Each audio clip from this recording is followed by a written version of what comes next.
হাদিস মিশকাতের মধ্যে 391 নম্বর পৃষ্ঠা।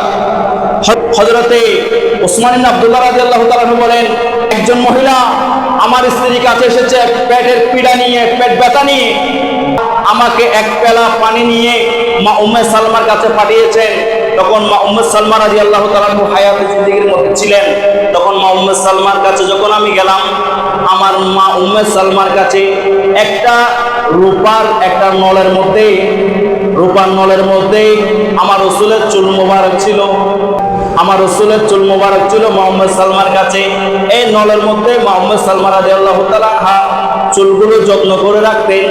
যখন আমি পেলা নিয়ে যাইতাম, মা উম্মে সালমা চুলগুলো বের করে ওই পেলার মধ্যে নেড়ে ছেড়ে চুলগুলো ভিজিয়ে পানির মধ্যে চুবাই দিতেন। আর আমি পানিগুলো নিয়ে আসতাম। আমার স্ত্রী ওই পানিগুলো ওই রোগীকে খাওয়াই দিয়েছেন। ওই চুলের বরকতে ওই মহিলার সঙ্গে সঙ্গে সুস্থ হয়ে গিয়েছেন। জোরে বলি না সুবহানাল্লাহ। আমার রাসূল শুধু হায়াতুন নবী সাহাবায়ে আকীদা ছিল এমন না, বরঞ্চ রাসূলের আহদ মুস্তফকে তারা তাবুর হিসাবে নিয়েছেন।